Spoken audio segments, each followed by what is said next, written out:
It's 12:15 and we're live in Westminster.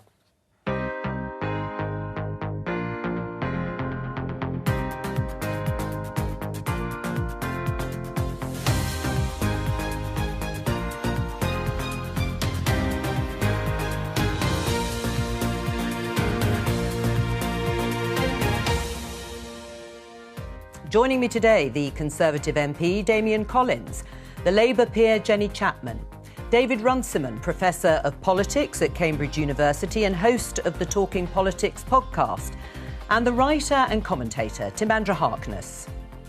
Remember this? I want to stress that this is a great deal for our country, for the UK. Now the man who negotiated that deal says this. The world has now moved on and we now face a very serious situation. The protocol is not working. The danger is the people you're negotiating with think you didn't agree it in good faith in the first place. Keir Starmer tries his hand behind the HGV wheel.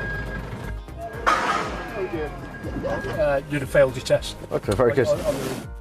We'll ask the Labour leader's former advisor how he would make a success of Brexit. I saw Facebook repeatedly encounter conflicts between its own profits and our safety. Facebook consistently resolved these conflicts in favour of its own profits.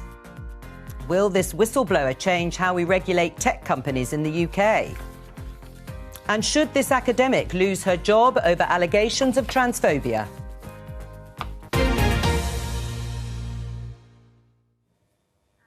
Now, let's start with the news that the former Health Secretary Matt Hancock has been handed a new unpaid role with the United Nations as a special representative to Africa. This is 4 months, of course, after resigning from the government for breaking COVID rules when his affair with an aide came to light. This is how the Shadow Foreign Secretary Lisa Nandy responded to that news. On the same day, a report by the Select Committee we discussed yesterday is published criticising Matt Hancock and the government for failures that cost thousands of lives here in the UK. Absolutely staggering to see him announced as a UN Special Envoy to support Africa's recovery to the pandemic. You couldn't make it up. Fair criticism, Damian? No, completely wrong. Matt had a huge amount of experience in rolling out the vaccine programme in the UK, the experience from doing that. That could be hugely beneficial to other countries in the world. And I think he's extremely well placed to do that. And that was something that the Select Committee reports this week highlighted as being one of the successes of the pandemic. Do you agree with Damian or Lisa Nandy? Well, I agree with Lisa Nandy. Funny that. Yeah, it will shock you to discover. I mean, let's see what he does with this role. I suspect it's a bit of a consolation prize, a token, a gesture perhaps. The government does need to get serious about vaccines in the rest of the world because we're not protected until the entire world's protected. We know that. And the government is being, rather, I think this is a very strange approach. We all have our own views on Matt Hancock, obviously. But I think, given what we learned yesterday about the UK's response to the pandemic, this will raise a few eyebrows. Did it raise your eyebrows, Timandra, or is he a good person for this role? Well, it did raise my eyebrows slightly because it's like, how is he going to be a constituency MP and also off to Africa helping them recover? I slightly feel that maybe he should pick one or the other. I don't know. Is he the person who I would most choose to help with a vaccine rollout? Possibly not. Do they need a vaccine rollout? Very clearly, yes. I mean, we've all been very remiss on that. David, what's your view? I don't want to downplay the significance of the role and the job, but it feels a bit more becoming a UN envoy or ambassador, a bit more celebrity than political comeback to me. I mean, more likely to lead to a BBC travel show than a job back in the cabinet. And it's being presented as his political comeback. It doesn't feel like that to me at all.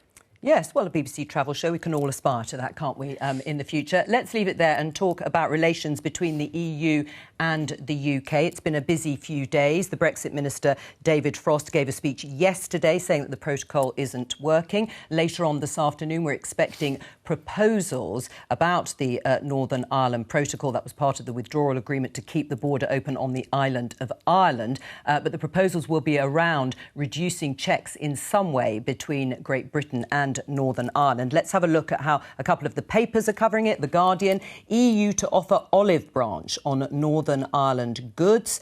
And this Slightly different take, to say the least, in the Express. EU told your poison is wrecking Brexit rules, and a picture there of the Brexit minister. I said he gave a speech yesterday. Let's have a listen to a portion of it. I do understand why the EU finds it difficult to come back to an agreement that was reached only 2 years ago, though obviously that in itself is far from unusual in international relations. Maybe there was a world in which the protocol could have worked, more sensitively implemented. But the world has now moved on, and we now face a very serious situation. The protocol is not working. It's completely lost consent in one community in Northern Ireland. It's not doing the thing it was set up to do. Protect the Belfast Good Friday Agreement. In fact, doing the opposite. It has to change. Well, that was David Frost yesterday. Let's speak to our Northern Ireland correspondent, Emma Vardy. Emma, you'll have just heard the words there from Lord Frost outlining the serious concerns that he has. This afternoon, as I said, we're expecting proposals from the EU. Can you give us a sense of what we can expect? Well, look, here in Northern Ireland, ever since Brexit happened, there's been lots of complaints from all sorts of businesses, whether that's hauliers, logistics, food importers, saying, look, we are dealing with these mounds of paperwork, mounds of red tape to bring goods over the Irish sea border. And that's led to all this conflict over the Northern Ireland Protocol. Some suppliers won't even send over the Irish Sea anymore because of all the bureaucracy and red tape that is involved. Now, what the EU is offering to do is provide these flexibilities which lessen that burden, lessen the amount of checks and the paperwork that's needed to get goods across, also provide more flexibility in terms of goods that are considered at risk. Those are goods which aren't going to stay in Northern Ireland and are going to enter the single market by travelling further south, and also changing the rules to allow the flow of medicines to come across the Irish Sea to Northern Ireland too. Now, the question, I suppose, is will that go far enough for people? The EU says, look, please look at these proposals very seriously. This is really going to the limits of how far we can stretch things under the current EU rules. But it isn't a new deal as such. The EU wants it to remain in the current terms of the existing Northern Ireland Protocol. Right, so Emma, what's the reaction so far, or the mood, if you like, in the unionist community in Northern Ireland? Well, the DUP here particularly got really burnt when the Northern Ireland Protocol was agreed because, look, it made unionists in Northern Ireland feel that they were being siphoned off from the rest of the UK. Some people here called it being pushed into an economic United Ireland. So there's always been fury from many unionists, particularly the DUP, that this protocol was ever agreed in the first place. So yes, of course, unionists will see it as a step in the right direction, that some of that sort of burden of red tape and what feels like a really hard border now between Northern Ireland and the rest of the UK is going to be lessened. But Lord Frost's demands go a lot further than that. He doesn't want a changed Northern Ireland Protocol. He wants an entirely new deal, and particularly taking the role of the European Court of Justice out of this.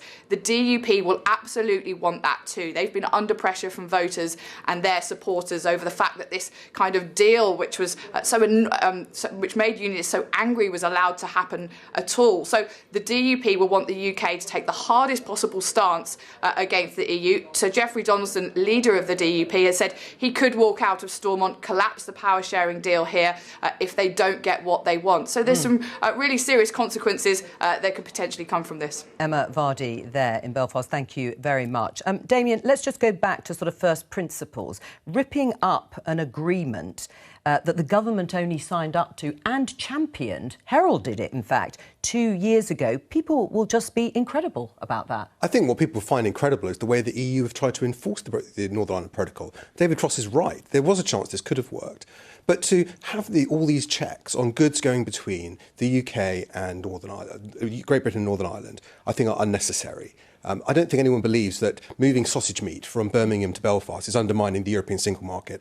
And it's absurd they've insisted on doing this. And it's not just a question of, does it make common sense? It is causing tensions within the community. And it undermines the principle behind the Good Friday Agreement, which is consent. Consent on both sides. And this clearly isn't working. The EU have always tried to use Ireland as a way to try and make the UK follow single market rules after we left. And I think they should abandon this. I don't think we will ever practically enforce a border in the Northern Ireland, in the Irish Sea, and there will never be a border on the island of Ireland that anyone would try and enforce. So why don't we just accept those are the realities and negotiate a proper deal on the movement of goods? Right, so what are you expecting the EU to propose that will make it work? Well, I don't think the EU are going to propose anything that's going to make hang on. So you're not going to give them a chance then? Well, no, I think if what David Frost has set out is to say there should be like a trade agreement that governs the rules for the movement of goods on the island of Ireland, between the island of Ireland and the UK, and to try and do it in this way where we either have a border on the Irish Sea or a border on the island of Ireland is impractical. But let's just remind people the whole point of signing up to that part of the withdrawal agreement known as the Northern Ireland Protocol was to avoid any sort of hard border on the island of Ireland. So there had to be checks somewhere else. Well, they don't have to be these checks at all. I think they're unnecessary. And I think it's the EU's insistence on this and the insistence on trying to enforce single market rules with the European Court of Justice, which I think has been the problem all along. Has it been the problem all along? The European Court of Justice has only just been raised by the Brexit Minister, David Frost. Why? Well, this issue's been raised quite a lot before, but we don't have they had a ruling, the ECJ, over anything that's gone on? What you don't have with trade agreements, you don't have a trade agreement where you say, OK, I'm going to have a trade agreement with you, but my courts will determine any disputes, not yours. It'll be entirely down to my interpretation whether I think there's been a breach or not. That's not how trade works internationally. Right. Make Brexit work. That's what Labour's saying. What would you do? Well, I mean, I think we want to have veterinary agreement for a start, which would overcome an awful lot of the problems that we've had with checks on trade, which is, to be fair, where a lot of the concerns around the protocol have been. It is only the last sort of few days where the issue of the ECJ has suddenly become the be-all and end-all. But the veterinary agreement, let's be clear, I mean, this would really be following EU rules on trade in animal products and agri-foods. That would be aligning with the European Union on rules for the whole of GB on those issues. But if you have a good negotiation, you may be able to achieve something that's a little bit more flexible than that. And what would that be, though, Jenny? Because actually, when you look at that would be what it would mean in practice, is that the whole of Great Britain would then be aligned with EU rules. We could try and talk to the EU, and we could talk about mutual recognition. We could talk about how we could make this work. We need to get in the mindset of making this work. That's where the EU says it's going to be this afternoon. Let's see. But we need to have a very different type of debate with the EU. The UK has said all along that it doesn't wish to depart from the standards that the EU has, and we do not wish to see any diminution of our environmental standards, our animal welfare standards, our food safety standards. The NFU and the Food and Drink Federation are all being very, very clear that they need those standards to preserve the integrity and the quality of our products. So why we should be quite so worried about all of this isn't clear to anybody. Well, why should the EU be worried about it? If we agree that we've got broadly common standards, what is it that is so damaging to the integrity of the single market they're trying to protect? That's why they're insisting on all of it. But that to me is the basis of a worthwhile negotiation and conversation to have. Unfortunately, what we've seen is this sort of aggravated, flying to Lisbon yesterday to make a speech that didn't honestly say very much. The day before, Lord Frost knew fine well that these proposals were going to be published. That is not acting in good faith and building a relationship of trust to have the conversation that you and I think, could possibly start to have. But I think one of the problems I think the EU have got to be really clear that the view of the government and the view certainly of the unionist community in Northern Ireland is the current settlement is not workable, not sustainable. Well, and no one's arguing that nothing can change. Nobody is arguing that. The Labour Party isn't arguing that. We're in make this work territory. We need to be very, very sensitive to the needs and the views of the unionist community. Like the Labour Party of anybody understands that, and but we think that it's possible. What we see from Lord Frost is almost a wish to not make this work and to keep the aggravation going and to keep politics stuck where it was in 2019. And that's we don't accept that. We think that we can do better and move forward. What would you say to the unionist parties, though, Jenny, who they have stated they want the Northern Ireland Protocol rejected in its entirety, so it doesn't have the support of that whole community. So you backing it wouldn't solve that problem. Well, it depends what they see as the alternative, because the Northern Ireland Protocol was there to protect the Good Friday Agreement. Now, I'm not saying there weren't other solutions that were possible. The Labour Party at the time was proposing other solutions. But, this is what we have now. This does, at the moment, this is what we have protecting that agreement and preventing the border. There may be other ways to move forward with this. We are not ruling those out, but we do think that the quality of dialogue has got so poor and so poisoned that's a barrier. But that's the quality of dialogue. Damien, what about then equivalence? What about further alignment with the EU? Is that something that you would discuss? Well, Brexit, if it means anything at all, is managing the process of divergence from the EU and the ability to set different rules. The question is any breach so serious here that it requires the sorts of enforcement measures the EU are insisting on? I think we could all agree that the island of Ireland works as a market for many goods, that many businesses trade with each other on the island of Ireland all the time. It'd be relatively easy to monitor that regime without all the border checks that are coming in. And I think the continued insistence on effectively trying to create a border in the Irish Sea creates a series of, it's not just economic challenges, but political problems in Northern Ireland as well. And I think the EU has got to recognise that. OK, but so the briefing ahead of the proposals that are going to be published this afternoon do signal to me, at least, that there is some movement there from the EU. If there is movement from the EU this afternoon, I think the right thing to do is to welcome that and try and use that as a basis on which to move forward. All right. And not to just reject it out of Let me bring our other guests in. David, do you see this whole debate and crisis, really, as growing pains in the Brexit world? Or is there something more fundamental that can't be resolved? I think there is something more fundamental, and it's familiar in a way, because the British government has consistently treated this as a question of politics. It's about consent. We've heard that language. It's about some very vocal constituencies, some of which have the power to vote people out of office. And the EU sees this as a question of rules. This is about treaties and procedures and process, because that's what the EU is. The EU is a rule-based, treaty-based organisation. And I don't think anyone has bridged that gap. And you see that acutely now. I think the British government has calculated that politics will win in the end, that saying political reality on the ground can't survive this. But it's a dangerous game, because the EU at a certain point will hold the line that without the rules, it is nothing. And I think this is actually, I think the stakes here are quite high. And I don't think it's going to be easy to resolve, because they are talking a different language. I mean, that is the problem. It's politics versus process. And politics doesn't always win. The people on the side of process can, apart from anything else, dig in their heels too. Right. I mean, it's interesting, Timandra, in the speech yesterday, David Frost talked about populism. He said that's why I don't see anything wrong with Brexit being described as a populist policy. If populism means doing what people want, challenging a technocratic consensus, then I am all for it. What do you make of that?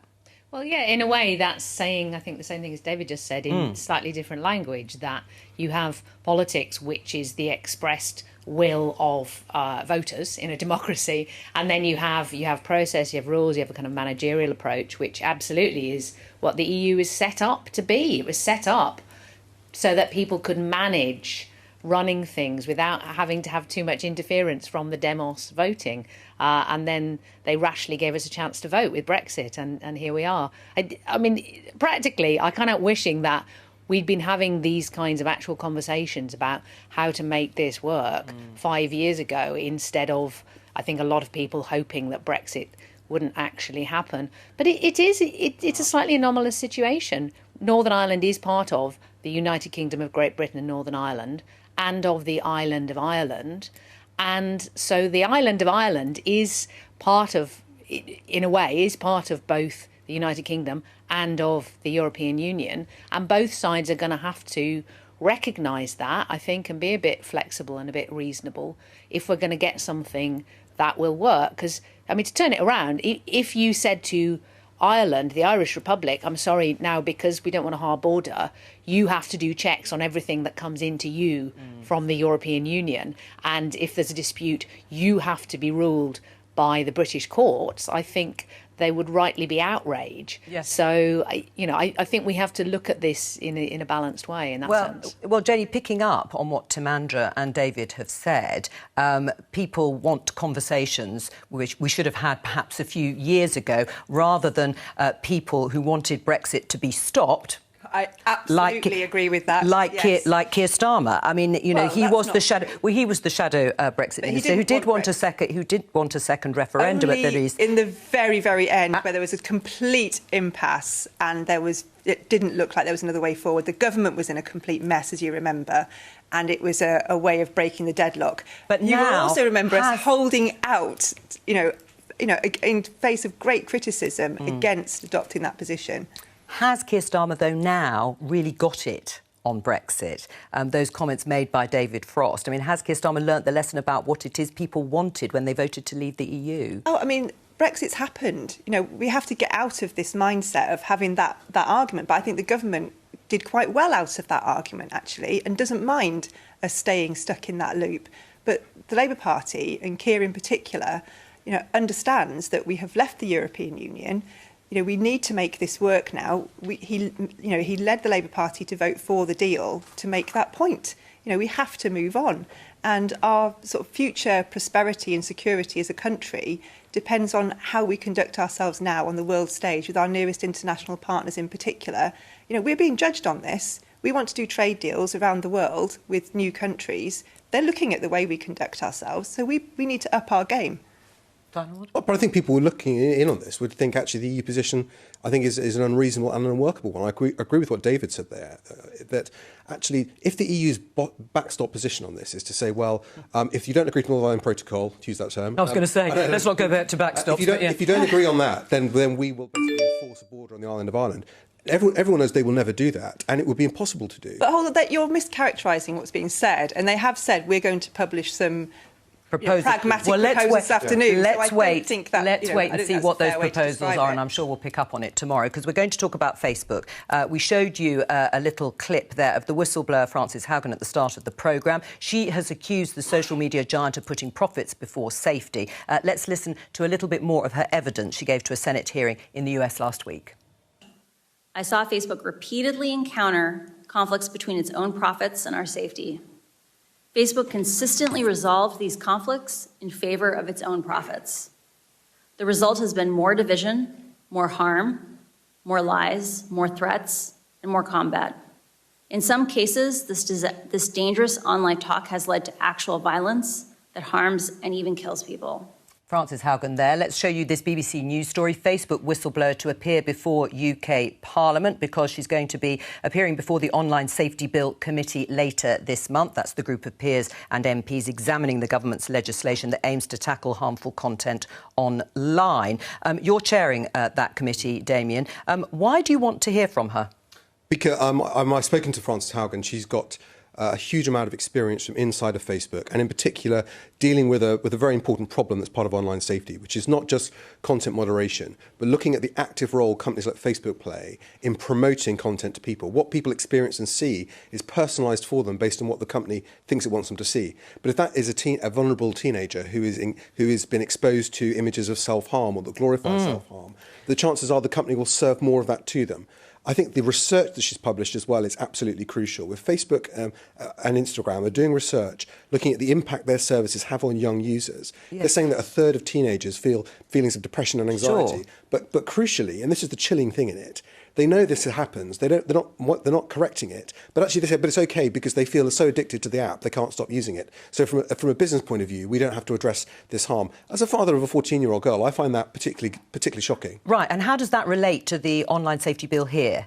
Because the work of the committee and the work of the bill is to create an effective system of content moderation. So that's about both what content should be removed because it's harmful, but also the systems the companies adopt in order to promote that content. So regulation should include both content removal and guidance on that, but also telling the companies when they shouldn't be amplifying harmful stuff to vulnerable people. Right, and regulation is the tricky area. Well, that's what the bill's all about, is creating a statutory regulator, which would be Ofcom, which would have legal powers to work with the companies, understand what their policies are on takedown, insist on high standards for prescribed areas of harmful content, and have the powers to audit and inspect the companies. So we could be in the position where the kind of research that Frances Haugen is publishing, a regulator would have access to in the future, and that's what we should see. Happy with that, Timandra?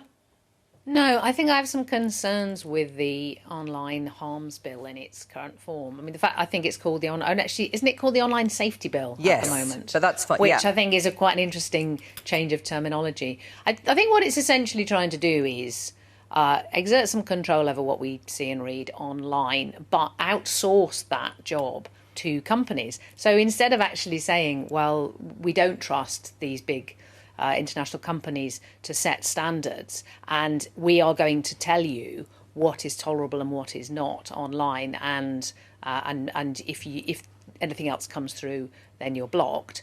It's actually outsourcing responsibility to the companies by giving them a duty of care, which is drafted in from a completely different kind of set of circumstances. Like, if I go and work on a building site, the employer has a duty of care to make sure I don't fall off the scaffolding. Looking at a website is a rather different thing. But it leaves governments in a position where they can lean on companies to be responsible for the content in a slightly vague way. But then the companies are in trouble if they don't preempt content that might be harmful by some very loose definition. So it's going to push the companies towards more censorship and more control. If we're saying we don't actually trust these companies to make good judgments about what we should be seeing and reading, then why are we going to put more pressure on them to exert more control? I think it's completely the wrong way to go about it. Damien? Well, I don't agree with that, actually. What the bill does, it prescribes illegal content that has to be removed. Right, illegal, fine. Yeah, illegal. What about content that's deemed to be harmful but not illegal?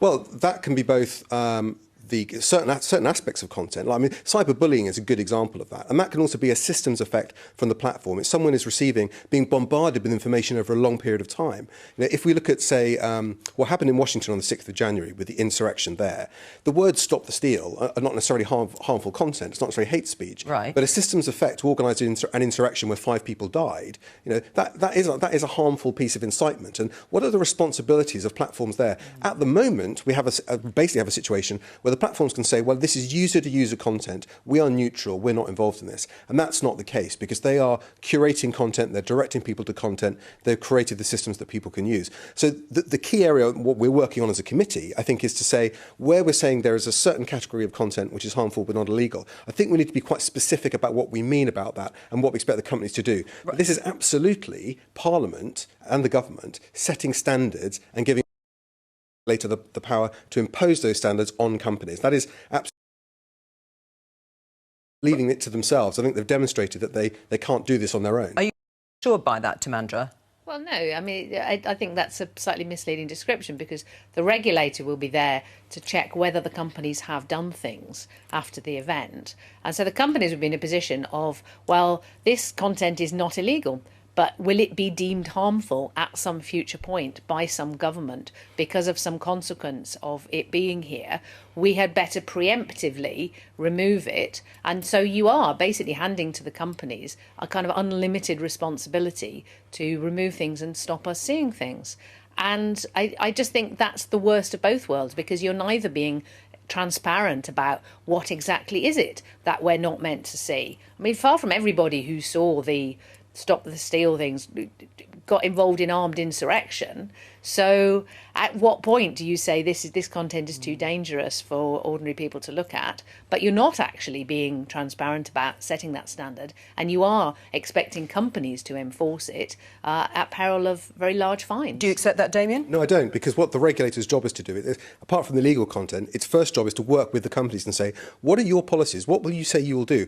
At the moment, part of the problem is they don't enforce their own policies effectively. So we have a really clear understanding of what the companies say they'll do, what the law says, and then a series of prescribed areas of priority harms, which are really clear. And I think part of the job of the Joint Committee is to try and, I think, report back and make clear what we think those should be. Right, but David, do you think there is a difficulty here? I mean, there's some clear categories between what is harmful, what is illegal, and then what Timandra is talking about, which is where you could be accused as a tech company of an insurrection, or at what point could you stop that sort of content going out? Would that be the companies to do? Do you think that is possible to regulate?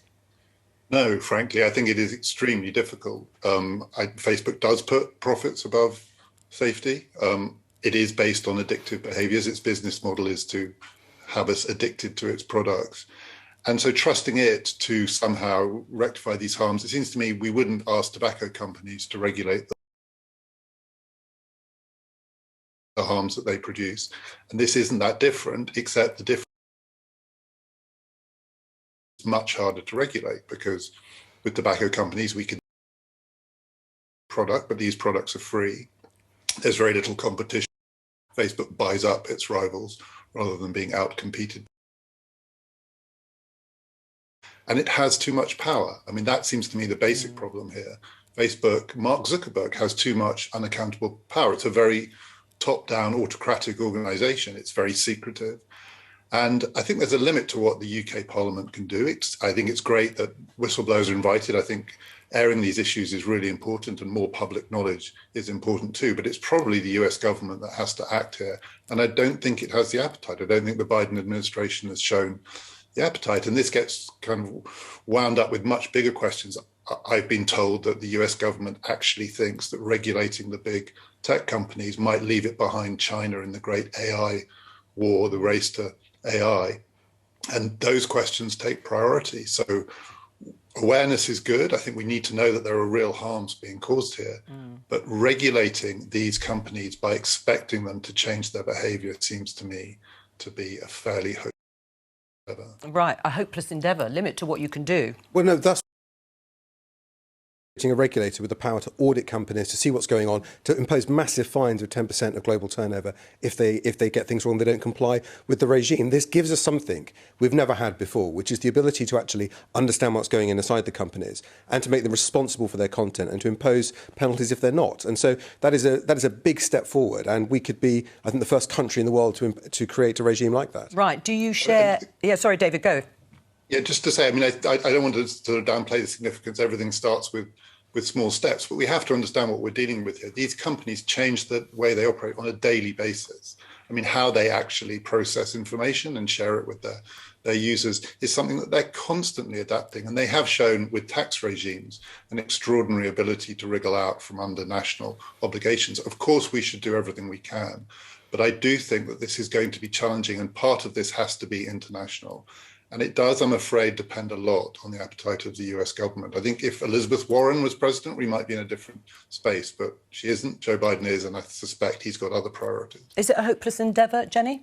I don't think it is. I think this is too important to write off as a hopeless endeavour. You know, when you have young women who have serious body image problems because of their engagement with social media platforms, then having diet pills marketed directly at them as a consequence of algorithms, and there's no oversight, we're not able to see, the regulator is able to see what's happening. We can't just say that's too difficult. You know, we've got to engage with this and find solutions. Difficult or not effective, I think, is the point, unless you've got a country like the US and the Biden administration behind it in terms of taking on. What we want to do as a country first, let's talk to the United States about what they may wish to do. I don't think this argument about it's stifling investment in AI really holds. I think we ought to be investing far more in AI, actually. I think that should be a priority for us as a country now anyway. But that in no way prevents us from saying we want to protect our young people. Tamandra? I think there certainly is room for a lot more democratic oversight of what big companies do, given that the public space now is so largely online. And if you value having a public space for free and open debate, as I do, then we have to face the fact a lot of that happens online, a lot of that happens in social media, and at the moment it is left up to private companies to decide what is and isn't acceptable discourse and behaviour there, which I think is completely wrong. So I'm very much in favour of more democratic oversight of technology. But the reason I'm so doubtful about the online safety bill is that precisely it wants to be